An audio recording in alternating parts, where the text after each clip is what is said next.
Welcome to Movie Overload, where we will be covering 100 films through the history of cinema, from A Trip to the Moon to Parasite and everything in between. Except Woody Allen. Whoa. My name is Reese. Fuck Woody Allen. Yeah! And who are you? I'm Hannah, and I cannot make eye contact with you during the intro or I laugh. And I think there's probably another person here. What up, I don't strange know. man in the corner? I'm Hunter. No, he's not. He's Nice to lying. meet you. Scary breathing. Nice to meet you. Yee. Sorry, Welcome to that's the terrible. podcast. Tell us a little tell us some things about yourself.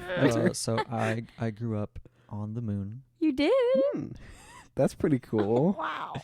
Some guys came up and hung out with me and my family. It was crazy. They had like a big spaceship thing. They had long beards. Yeah. And then they left. Then They just kind of fell off. Did they do something to you, your family? I can't remember. You can't remember?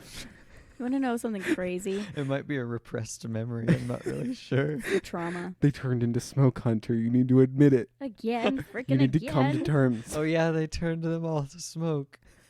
Oh, this is great. This is It's a This breakthrough. is like it's like therapy but free.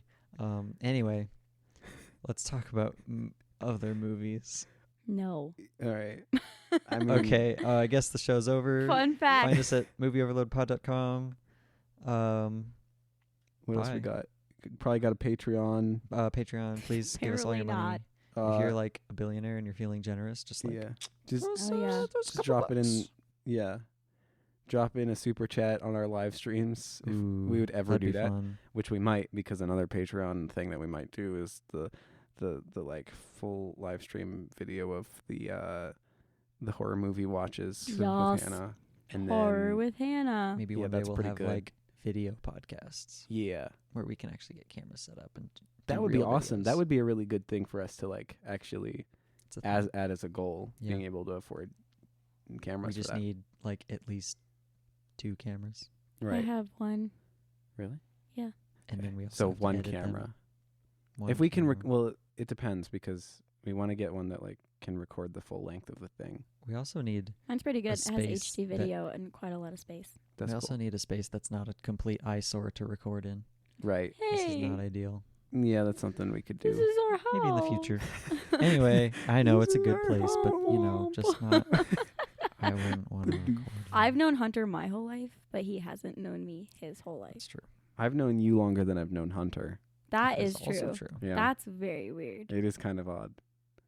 Probably a few, Trippy. like 3 years longer. Yeah, It's like a decent difference. I've known you almost a decade. you're right. Jeez. That's such a long time. Hunter, you're... Actually, I have known you a decade. I think, because No, because I've were lived... you around when Callum was born? No, I met him when he was like almost... No, he was like 1 Okay, yeah, so like or a almost decade. 1. Yeah. I think he was almost 1 because we moved here like almost 9 years ago. Okay. So I've known you for almost 9 years. Dang. Crazy. That's a long ass time. That's bonkers. Anyway, so like obviously the two of us have like a decent amount of on pod chemistry, yeah. but like Hunter is just Hunter's kind of new We've to the got- group. yeah. Mm. We're trying to include I him, don't though. know Hunter that Sorry. well. Like we know he's kind of interested in movies, so we just figured we'd have him on. I It's kind of no, a yeah. I do really like movies. I You do? watch like Quentin Tarantino, Whoa, and Christopher Nolan. Hunter, how far do you and I go back? Like 21 years. Yeah, I guess Like more. that's Dang. quite a bit. I'm sorry, there was just something about your face when you were And I was trying. I was trying to not crack up too. I was, It was so sincere though. I do really like just, movies. just to be fair, I do like both of those filmmakers, Yeah, but but you there's know, just kind of a he was- stereotype he was that I was being trying basic. to crack into, and it was funny. uh-huh. Movies are good. I've seen movies. Movies are good. Is that your tagline? Yes. Yeah. Movies are good, Movies are good. Most of I've the seen time. movies. unless you're like The Rise of Skywalker. Sorry, that's the only thing I have Oof. bitterness towards right now. That's a low Um, blow, Hunter. Bitter We could talk about a movie that's good though. trigger. One of the could. many. Do any of us know any good movies I don't to talk know. about? Any good movies? Yeah. Just in general. Like what comes to mind, Hannah? Like right now? Yeah. Okay, so there's this like really bizarre French film Okay. I just watched. It's only Whoa. bizarre because it's in French. Oh, Huh. Have you heard of that? What's You know, like the What's exact one French? I'm talking about? there's a lot of those. Ratatouille? Close. It's like same thing, but without the rat. Oh Did wait. you say Oh, wait. Ratatouille? Yeah. I missed. Oh what gosh, it other was. French films. That's great. What else do we have? Is it by chance Chloe from 5 to 7? Ooh. Yes. Nice. Cool. That's Okay, exactly so what I was talking about. Agnes Varda is a master filmmaker. I don't actually know. Oh, sorry. We'll get It's there. being Just facetious. say, It's Are a- we- it's a- are it we is actually on covering the that? list, so we will get there. Oh, really? Yeah. Oh, sweet. Well, why Mhm. isn't Ratatouille on the list? I'm very yeah. upset. That's Is there any essential. Pixar's on the list? if Or probably not necessarily. French, Something animated is on there. yeah, I'm how sure. you say cultural appropriation? Pixar's how you long say- history of Hmm. making movies about non-American cultures. It's a good time. It's a favorite pastime of Pixar. Indeed. They do it a bit. And for some reason, we Usually don't find that successfully. to be problematic. I know. It's interesting. I don't know. It's The movies are pretty good, though. Yeah. So I guess that's kind of a point in their favor. it's facts. I don't know, man. That's not my area of expertise. Nor mine. But we do have a different movie we need to talk about. Okay, so there's another French I film. guess there's a second one. You could Ugh. argue that there is at least one more French film older than Cleo from 5 to 7. Dang. That is also quote unquote good. Mm. And perhaps I could give you my little prepared a preamble All right. for that. Oh, let's dive in. This is for Ratatouille, right? Yeah. No. Okay. You're gonna find out. That's a spoiler. It's not for Ratatouille. Oh. I don't even want to be here anymore. I'm going home. Okay. This is the thing that Okay. This is the thing that I wrote. Today, we look at a war film that features no battles, a prison escape film that isn't really about the escape at all, and a movie whose sole purpose is to question the point of war in the first place and focus on the humanity of its characters, something shared across so many divisions between people, something even being on different sides of a war can't erase. This is La Grande Illusion.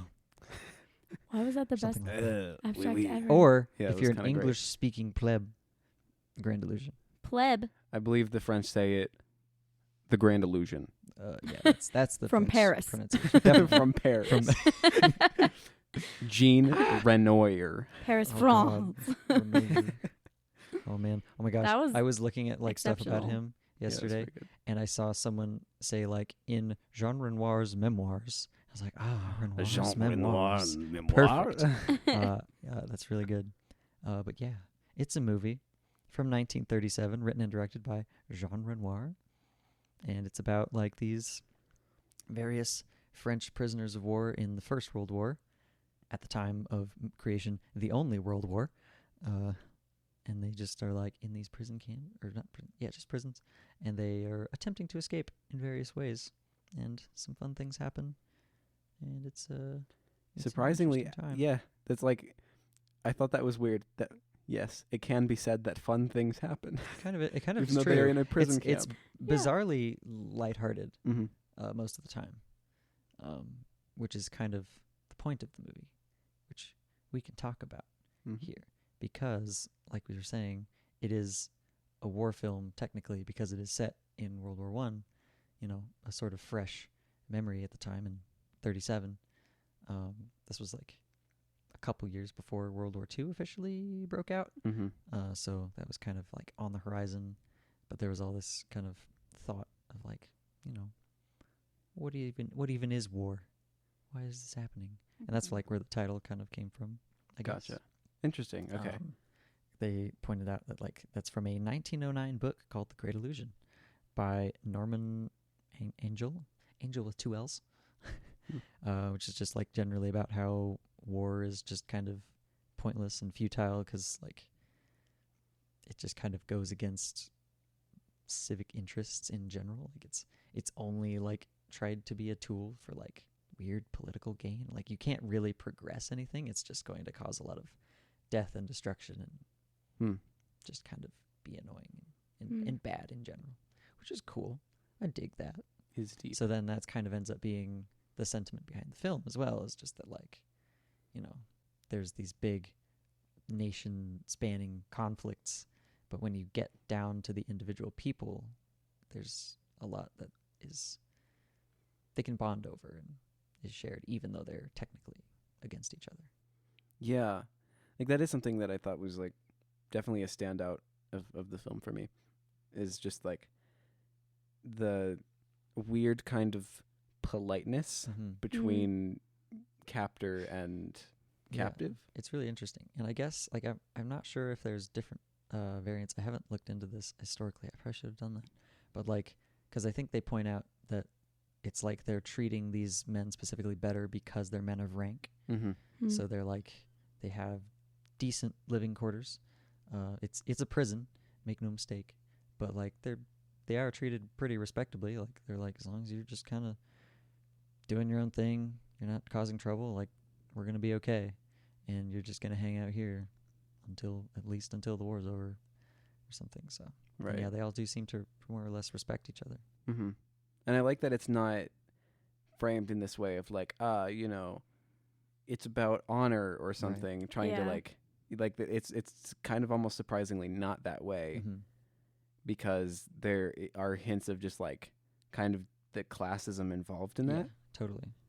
And I think there's kind of different perspectives on that. I think there are some characters that might be more towards the first perspective a little bit, at least to some extent. But yeah, there's definitely lots of different, class backgrounds, just general opinions that are represented here that are kind of a lot of different, it covers a lot of different ground in the overall field of it. And it's incredible once you reflect on it, like, how many different ways that you just kind of are subtly made aware of, like, people's different class backgrounds, and just kind of the subtle, like, it's just there's a little, like, very casual conversation. Anyway, do you want to give us a plot summary a little bit? I can kind of go through a plot summary.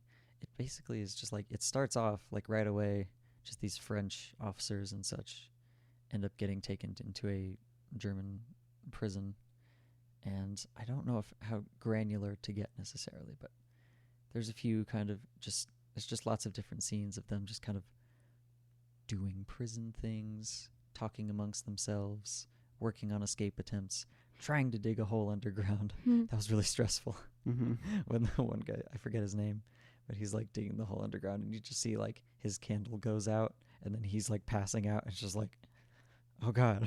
It was fun. It was interesting.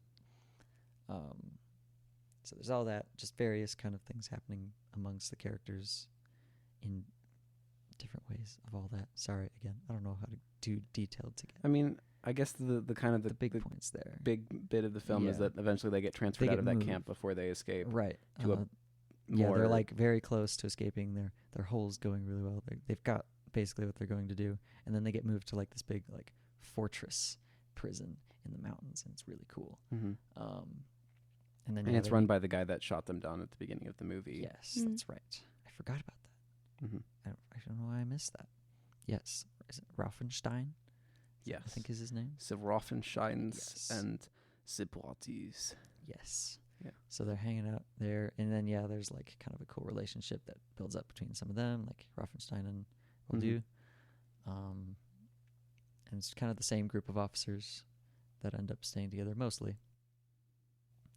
But then they still are not giving up on the escape attempts. They start still just with different methods and kind of different ideas, working on the same point of just, like, we're going to get out of here. Like, these people are pretty chill, but we can't stay here. And there is eventually a successful idea making a lot of noise and a lot of distractions, where Baldu creates a distraction for his comrades to make a getaway. Just a couple of them. Marshal and Rosenthal are able to get away. Baldu is shot dead by his bud, Raffenstein. It's sad. It's sad. Big sad. And Raffenstein feels a decent amount of regret, but there's, like, this weird sense of, like, I have to do this duty, and I don't want to, and also, sorry, man. And and then they're talking before he dies, and he's just kind of like, I mean, hey, it's all right for me. I get to move Right. on from this. You're the Yeah. one that's still stuck here having Exactly. to deal with things. That was kind of one of their interesting conversations from earlier. Is just like because they're like the highest class people that we deal with in the movie. Mhm. Like they're from an aristocratic background, and they kind of realize that like even outside of like the war context, like they actually had shared connections already. So, like yeah. they knew the same girl. Like they had these kind of shared acquaintances at like a place in Paris and stuff. Like they already had those kind of class bonds in place somewhat. But then they're also just like, now we're here. We're just officers in the war. Like this is our place. This is kind of who we've become. And it's like when the war ends, like we don't really know what's next. Mm-hmm. Like there's kind of this weird loss. So then when Baldu's like on his deathbed, he's like, it's okay. I did what I was supposed to do. Going out this way is good. He's like, Yeah. I feel like this is a good end for me. He said for like people of our class, this is Mhm. like a good way to go. Yeah. But for people of a lower class, it would be a Right. It'd be tragic a end or shame, something. Yeah. And then that leaves Raffenstein to Mm-hmm. deal with the aftermath because the war's over probably pretty soon after this, we assume. Mm-hmm. And we don't know what happens, but it's an uncertain road, and that's the point of it. Yeah. It's just that he has to deal with the uncertainty of that. But I really like his quote when the two of them are talking earlier in the film, where he's like, "One way or another, this war will be the end of the Raffensteins and the Yeah. Boitus." Right. I mean, just It's interesting. it's amazing. I feel like just every single fucking line in this movie is just like gold. Mm-hmm. There's a lot, And of really it's good not, ones, yeah. it's not shot in like super dramatic, interesting, Mhm. experimental ways or something, but just how fast the dialogue is delivered and how brilliantly Yeah. and subtly written all of it is Feels just makes it effortless. such an engrossing experience either Mhm. way. Totally. It did look pretty cool too, though. Yeah. Yeah. Oh, I know a mean, lot of the the lighting was scenery. like darker, mhm. but I thought I don't know. It was just nice to look at sometimes. Yeah. I'm Yeah. really glad that I decided to buy it outright instead of just renting Mhm. it Mm-hmm. because I want to watch We this appreciate movie that. so much more. Spoiler alert. I think it's probably my favorite film we've covered so far. Really? Yeah. Mhm. It's great. It's in my top 50 at this point. It really worked. It's real fun. The three French films are my top 3 so Nice. far. Oh man. I wonder if that's going to continue as a trend. Maybe. You But- should learn French. Pretty good. I should. Yeah, it's Yeah. easy. It's just like Paris It's just like Paris, and like, France, yeah, croissant. Jean Renoir, Croissant. Oh god. Bread. Bread. Bonjour. Yeah, I think that's Bon Jovi? Bon Jovi. Yeah, that's what it the was. word. Sorry. Yeah. My bad. Right. Yeah, that's good. There is a little bit more to the movie. Really? That happens after our bud Baldu dies. Tell me more. Tell Passes me away more. from the gunshot to the stomach. Hmm. Because his pals, Marshall and Rosenthal, did make a getaway down the wall of the fortress and out, escaping, getting shot at. It's good. They travel across the countryside, walking, getting angry at each other, but mostly being okay. And eventually stumble across a German woman and her daughter living alone just in a house around there. They're like, hey, we're cool. We're not like bad thieves. We're or not anything. bandits. We're not bandits. We're not I going to hurt swear. anybody. We're just like trying to get home. And they end up staying there, it seems like for quite a while. I don't know Mhm. the exact time frame, but like long Through enough Christmas. for Rosenthal's foot to heal and like Yeah. enough to form an emotional bond. Mm. And then finally they are like, all right, our time has come. We got to go home for real now. Rejoin the front, perhaps. And then Elsa, the German woman, and Marischal have something going on, and he's like, I don't want to leave you, but I got to do it. Mm-hmm. I'll come back when this is all over. And then they just kind of barely make it into They Switzerland. make it into Switzerland, which is kind of a cool ending, too. Mm-hmm. I did like what they did with the bit at the end there, just being like, borders are weird. Right, like one of them is trying to shoot at them, and the other guy's like, "No, wait, they're Yeah. in Switzerland now." I really like that too, because but then also one of them says good for them, Yeah. and it's like this release where it's like, okay, we don't have to deal with it anymore. Mhm. Mm-hmm. Like Like not at it's all not a what problem. you expect. I'm happy Right. that A they war got into movie. this kind of more neutral Yeah. ground. Like it's probably, I mean, I think we mentioned that in an earlier episode. I've only seen a small bit of Inglourious Bastards. Yeah. But it feels like almost the antithesis of a war movie because it's Mhm. It really like, is. that one's just like, let's kill as many people as we can. Yeah. And then this one's like showing that, There's a basically lot of the no people on that violence. side don't want to be there. Yeah, Don't want to I- have to do all this I stuff. really did like that. Yeah, just like, just showing that's like, you've got just a bunch of people, and this is kind of the humanism of it. It's kind of what it's notable for is that perspective on things, which is like there's just kind of innate value in human life, and we all have these shared experiences, and it's like, you can be on the same side. Like we see a lot of the officers that are all French soldiers and officers, and like they have a lot of different backgrounds and but they're still kind of able to find common ground between them. But then it's also like you get people on opposite sides of the war that are able to find common ground because they're just people in the same area, and Mm-hmm. there's just things that everybody kind of comes across, and Yeah. they just want to be okay.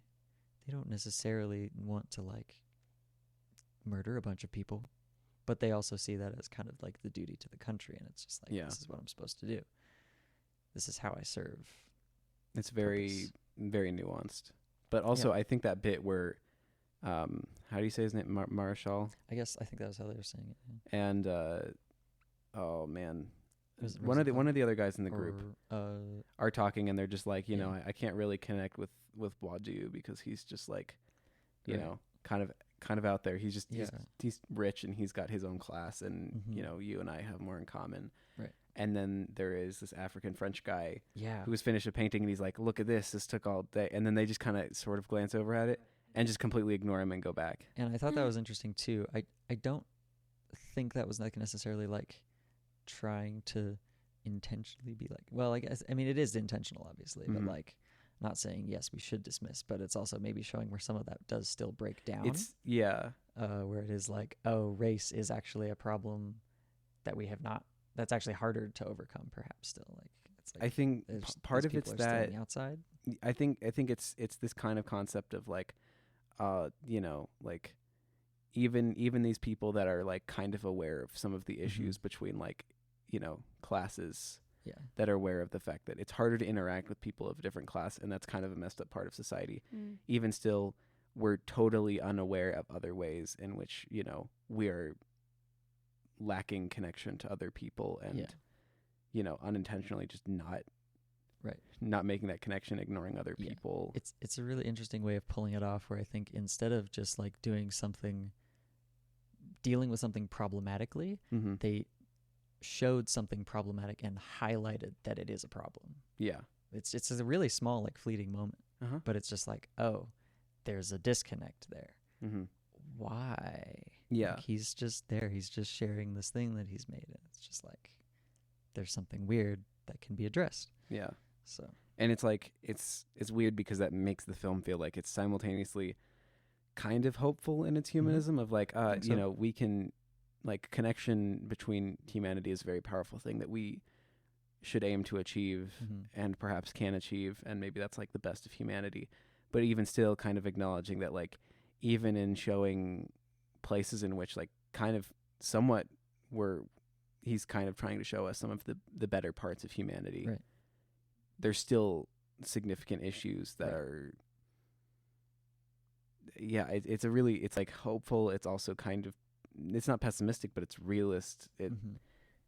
I really appreciate that kind of thing because I think there's a lot of times that we can, in order to try to like bring out beauty in a situation, kind of disregard some of the negative things, and somehow he's able to balance having both.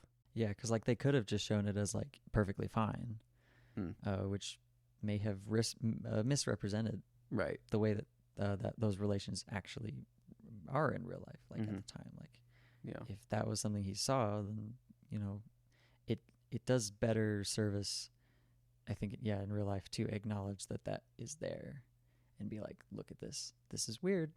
Maybe we shouldn't be like that. Yeah. Like, instead of just being like, no, it's fine. It's normal.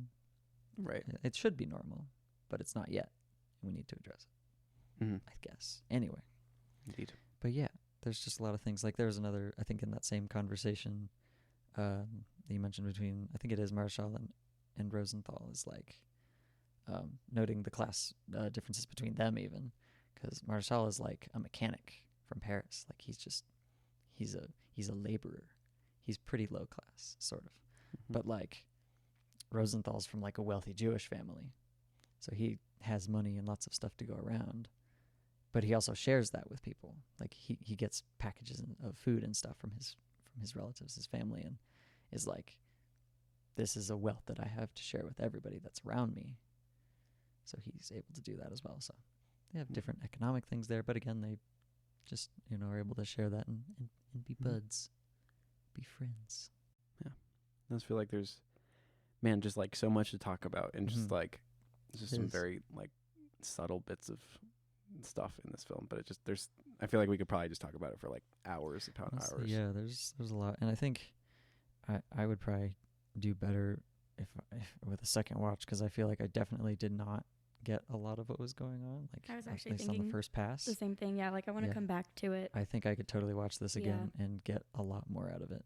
I mean, I guess that's true for a lot of things, but this one is standing out already. Just when there's like the kind of character complexities and subtleties in their relationships that are the kind of thing that I may not pick up on entirely the first pass. So yeah, it's due for a redo for sure. Yeah, of all the films we've watched so far, like obviously it's my favorite, but it's also the one that I feel like probably has the most rewatchability. Totally. Because I mean, I guess that's the thing, is like, I guess maybe that's one of the significant like betterment, I guess, of a film that we've seen. Yeah.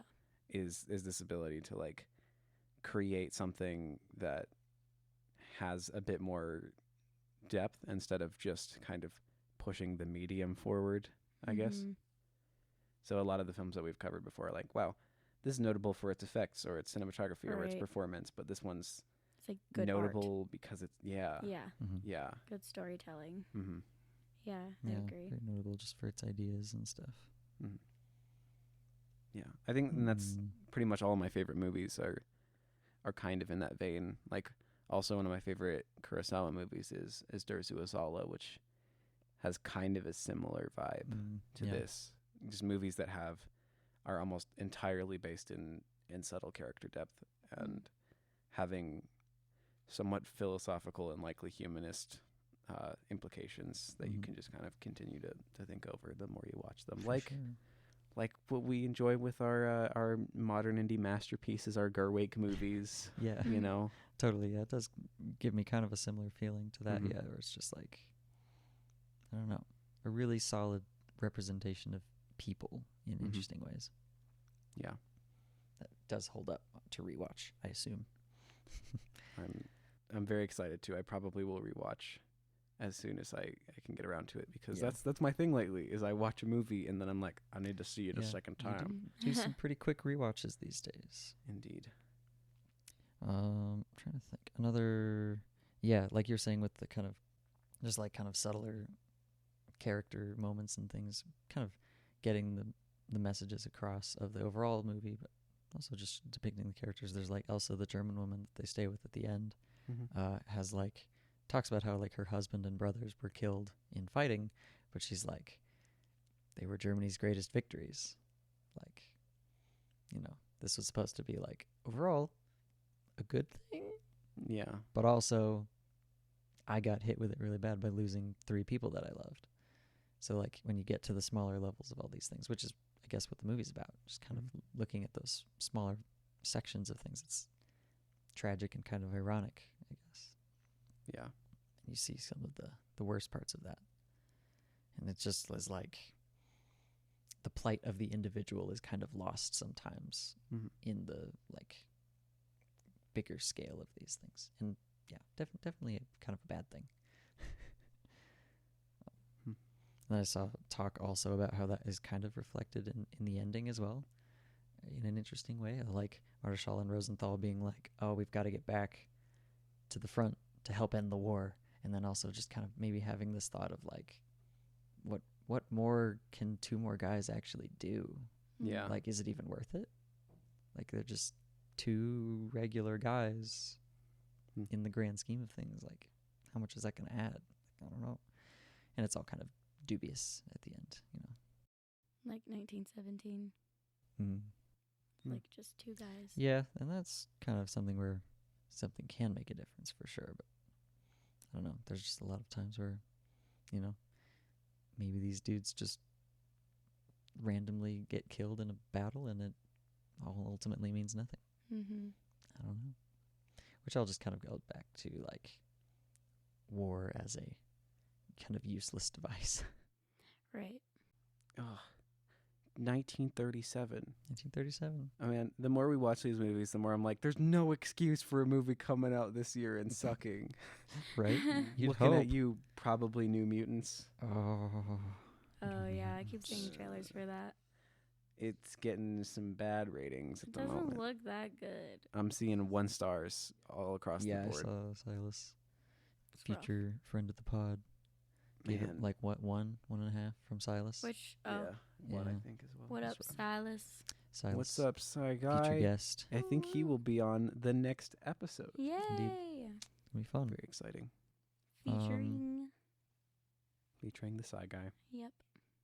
My Sci boy. guy, the Ooh, sci-fi guy. I've hit Yarr. my general points of trivia Mm-hmm. in the report. We kind of covered. Did we cover, do you think, enough of like the kind of general things that are in the text of the movie as far as divides and I mean, yeah, I think so. okay. Unless you've got like something else. I feel like we hit some big ones. It gets a little more granular from here.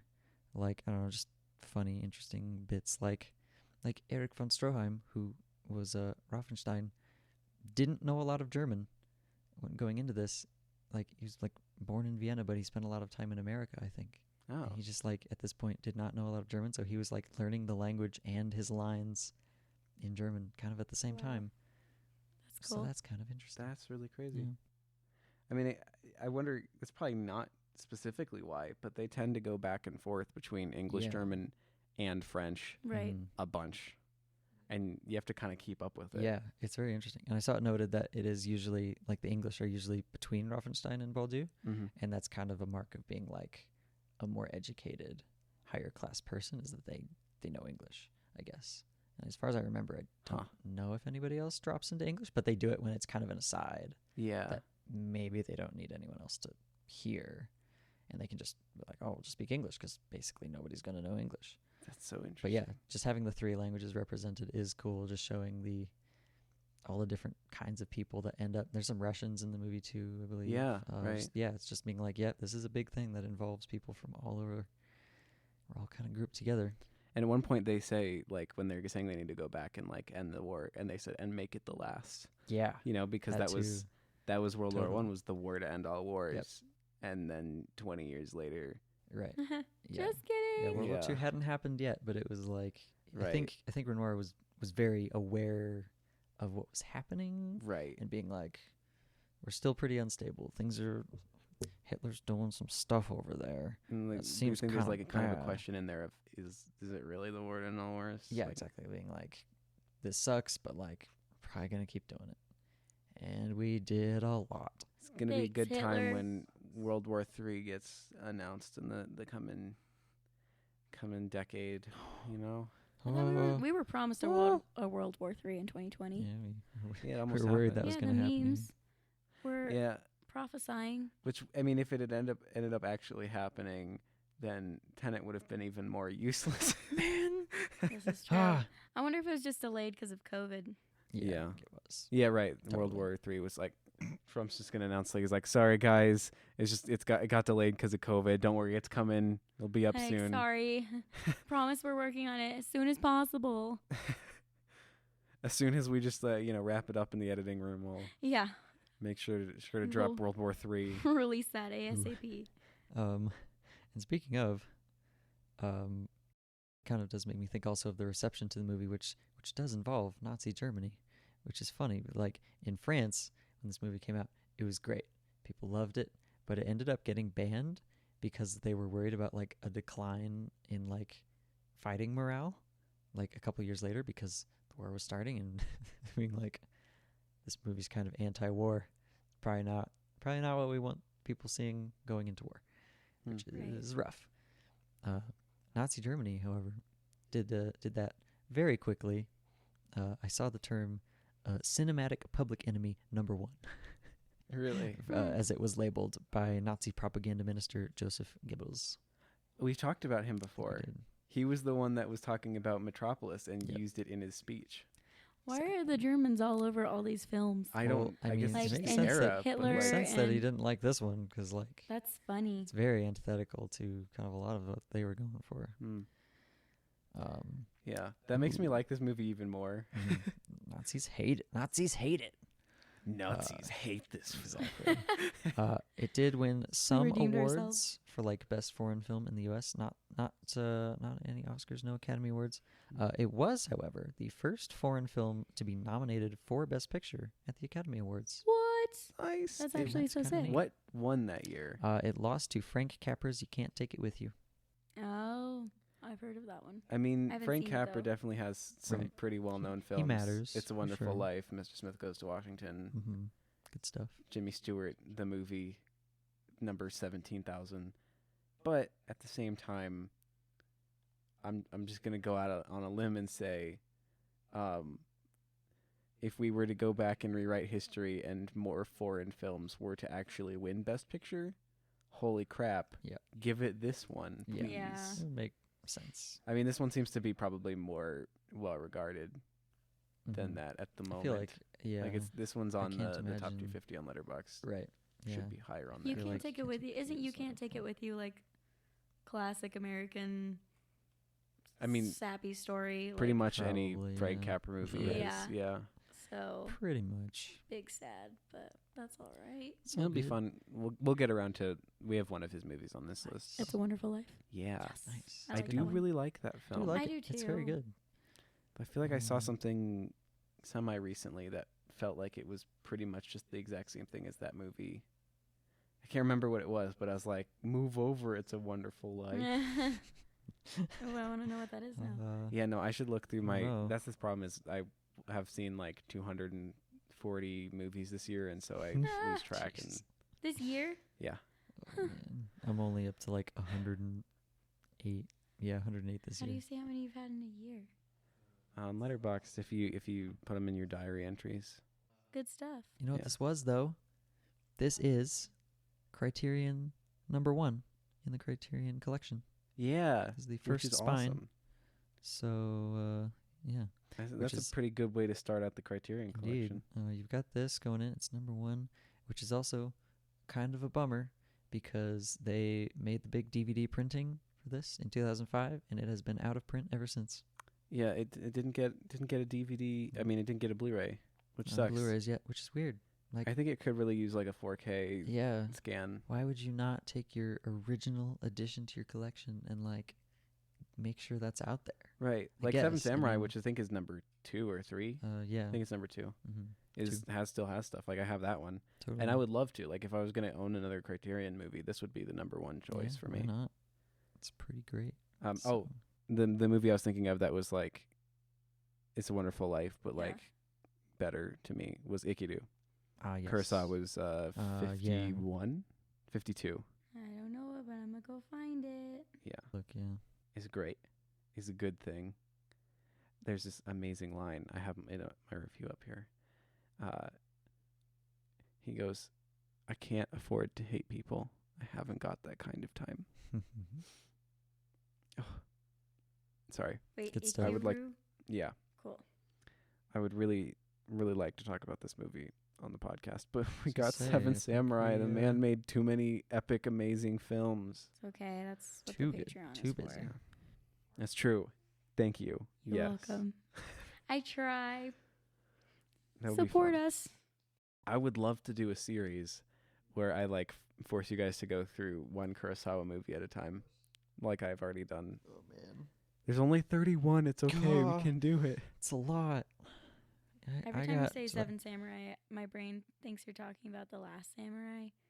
And I'm like, Americans. those are very different. I know, I'm sorry. But I've seen that one and I haven't seen Right. the other one. Yeah. Don't worry. You will. And it'll change your life. No Tom Cruise samurai movies. No Tom Cruise, but Toshido Mifune, who I believe I Beautiful. sent you some pictures. Wonderful. Toshido Mifune. Yes. a gorgeous man, a more gorgeous man, objectively. Mm-hmm. Also, It's pretty great. Maybe objectively also a better actor. Probably. Yeah. I That's really fair. liked Last Samurai. I've I heard good did. things. It's fun. I really, really enjoyed it, but I'm excited to see this one.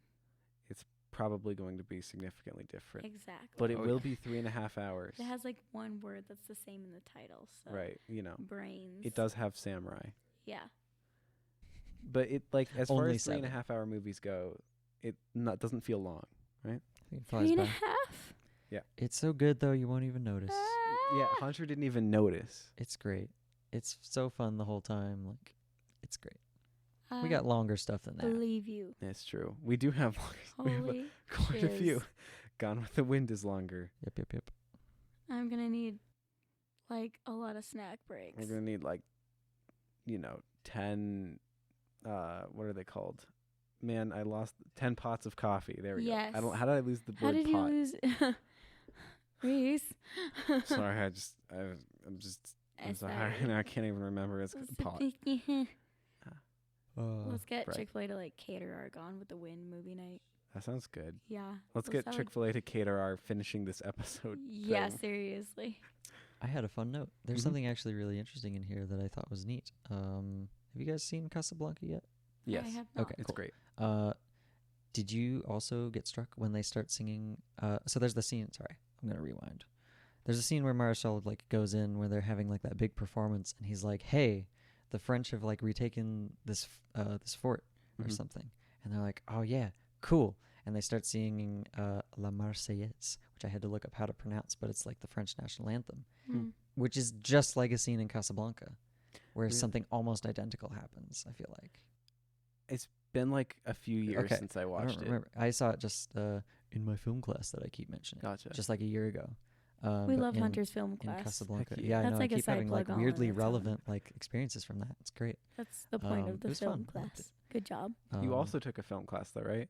I'm in like a film acting class. Oh, okay. I see. So I haven't done like a college class. mine was like Gotcha. intro to film studies. I think. Yeah. Right. Basically. So like. See, I wanted to take that, but I won't because I actually, hence why we're not banking them. Right. Is yes. that I will be in Switzerland. Yeah. I won't be in. I'm not. Yeah. During Right. the time that my college is actually holding their film class Curses. with, by the way, my favorite professor who. Really? Yeah, Oh. who I'm not sure he was talking about maybe doing a film class, and I just like would talk to him almost all the time about specific movies because we had so much in common. That then he was like, "I'm doing it. I'm Oh, starting my film that's class." so I'm like, great. Oh God. Like, man. why? Hopefully next fall maybe. yeah. If Eesh, that's rough. maybe the next fall, if I'm still, if it all pans out that way, that would be great because. Yeah, at the moment, I'm the only one of us that has not taken any kind of film class, Reese. You're gonna do it. I which believe kind you. of How is, dare you? which feels kind of It weird is kind of weird. because That's You're okay. the most think- like just passionate about it on your own time though. And yeah. You put the most time into it. I'm also the Yeah. kind of person that likes to study something and like get a chance to know all the things about it. Right. And, sometimes that's something entirely useless, like spending a few weeks reading everything about skateboards and literally having never skateboarded in my life. True fact. That's great. Solid. Or, It's not useless. apparently listening to enough random podcasts that this entire movie reminded me of the battle for Colditz Castle in World War II. That I thought for some reason in my head, is there a movie? And then I realized, oh wait, no, obviously not, because that was World War II and I'm stupid. Interesting. But anyway, highly recommend that. There's a podcast that we have much respect for on this podcast. Mm-hmm. Do go on. Yes. and they did an episode on Colditz Castle, which can just become a really interesting rabbit hole of things. And it's a very weird story, but it's also kind of the same vibe of like these people, specifically a lot of like high class French people being captured by the Germans and living in, pretty good conditions, all things considered. Interesting. But also trying to break out near the end of their war. And Gotcha. anyway, there's a lot of parallels, but Nice. anyway, it's an interesting time. Speaking of castles, It's crazy though. What? Like one of the famous French tennis players at the time was stuck up there in this castle, and he has to like they're being besieged by Germans because they've like Whoa. are holding off the castle, and he like jumps over the wall at night and like runs and like dodges stuff and like gets the Americans and like leads them all the way back to the castle and like wow, does all this Nice. crazy. It's so cool. It's He a really uses his tennis It's skillage. fun. yeah, all the skillage. Yee. It's like basically if this movie had action scenes, I Yeah. guess, and also didn't maybe Ooh. have quite as many interesting philosophical implications. Yeah, perhaps. But anyway, Ooh, that reminded me of a neat scene. I guess there's not even that much to talk about, but I liked when Marshall runs over and tries to tell the guy that they had dug the tunnel yeah, that they could use, and he only speaks English. The other guy does, and Mhm. Marshall's like speaking to him in French, and he's like, I can't even understand you. Like, I don't speak French. So like it's just lost. uh-huh. And it's just like these kind of sad, impassable barriers sometimes, because Mm. not everybody shares these languages, Mhm. and it's a bummer. But I thought it was an interesting scene in talking about Americans and English people. It's And a that's good all I Oh, have to say about that. Americans. America used to be on such good terms with France. That was like, I don't know. That's something I find really interesting looking back at in Mhm. history is like, France is kind of the reason why we won the Revolutionary War at all and was just kind of constantly in aid to us for so long. And then, it was kind of, as far as I understand, the kind of the two of us that were like really spearheading the Paris Agreement. Obviously France was spearheading it, but our presence there was kind of boosting its thingamajig. And that kind of comes together in this very emotionally profound statement that the is it the PM of France said recently, I'm not sure. where he was just kind of like, for all of you who are disappointed, all of you Americans who are disappointed in pulling out of the French agreement, he's like, we'd like you to consider France your second home. Like you can Damn, bro. come here, you can work Going to here, France.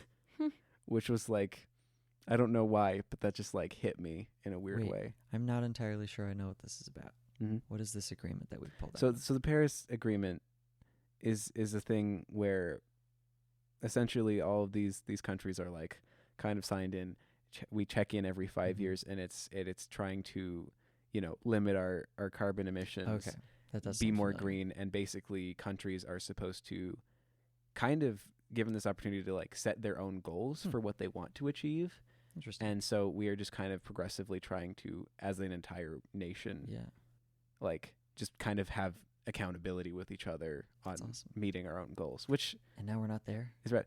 Yeah, no, we pulled out, and we didn't really want to pull out, but he wanted to pull out Deep sigh. because he said it wasn't fair that other countries didn't have as strict goals as we did, thinking that like I guess he thought that the Paris Agreement was somehow like enforcing these goals upon all the Oh. countries that signed in, which is not the case. It's people kind of setting their own goals. Of course. Anyway, Yes.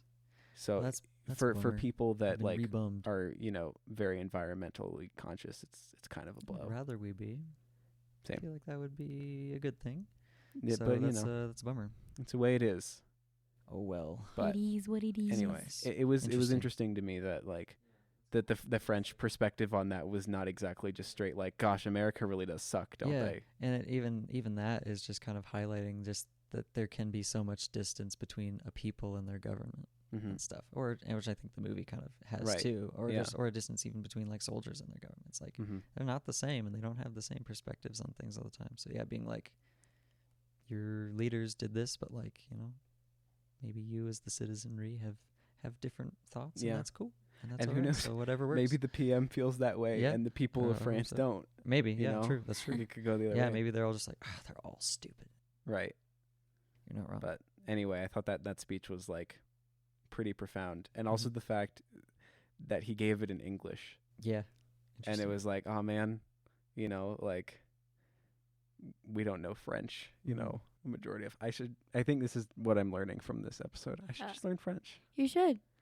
I feel like that would be good. I like fun. doing the accent. I feel kind of weird trying to pronounce words in languages that aren't English because I just like don't have enough experience, so I feel like I'm going to do it wrong. Yeah.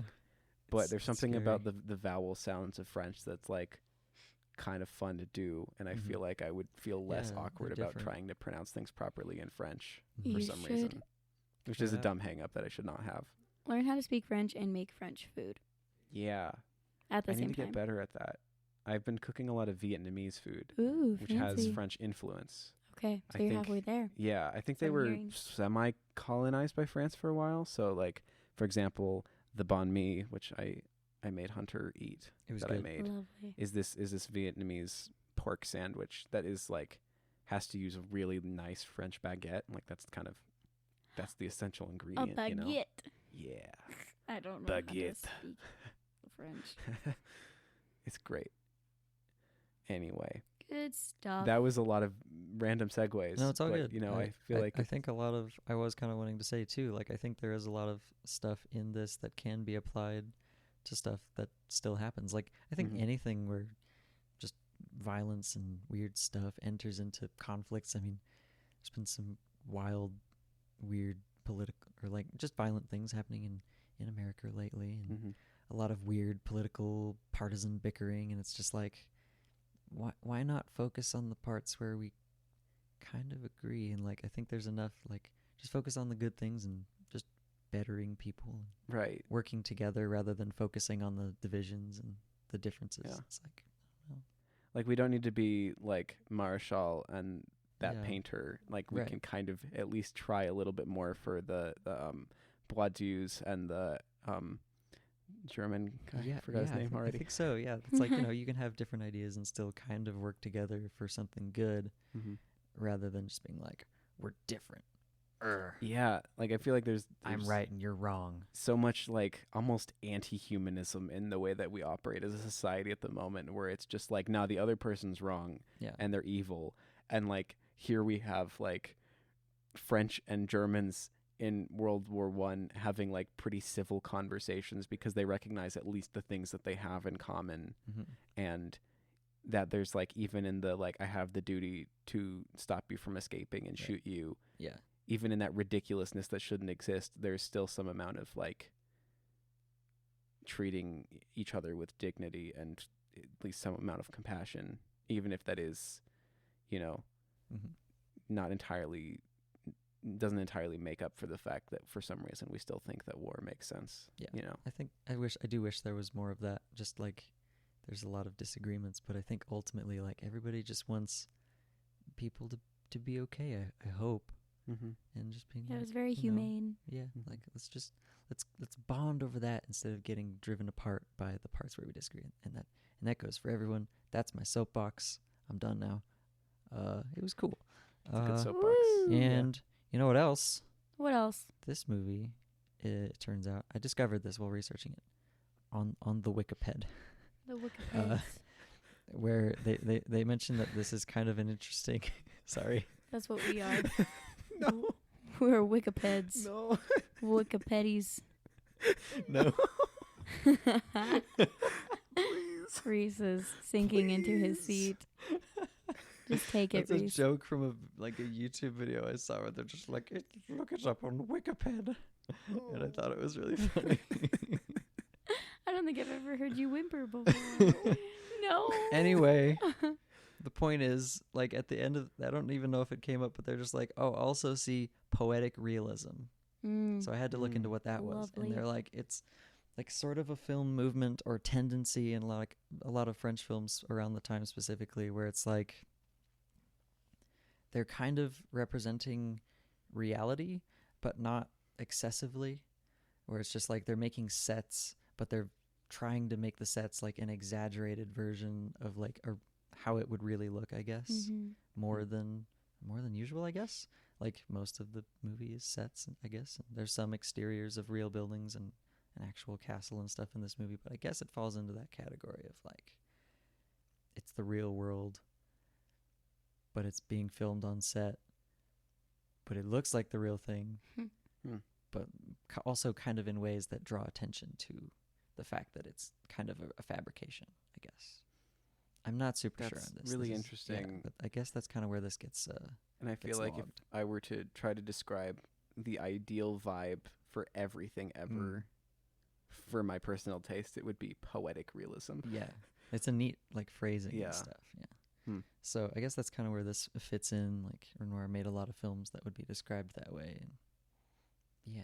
I didn't know what that was before looking into this. Yeah. I love it. It seems cool. The kind of guy that watches Grand Illusion and is like, I love it. I love it. Oh, yeah. That's you. You're that kind of guy. I'm that kind of guy. I'm almost out of things. I don't know. I hope that wasn't like too short. I think they also noted that like it's kind of interesting. They noted that like Renoir is kind of a notable early auteur in film. Like I've definitely heard a lot of things about him. Yeah, like he was a busy guy. It's like over 40 films, directing, screenwriting, acting, producing. Like I know what my next like director that I'm going for is going to be. I was going to do Ozu, but now I'm going to go and do Renoir. Okay.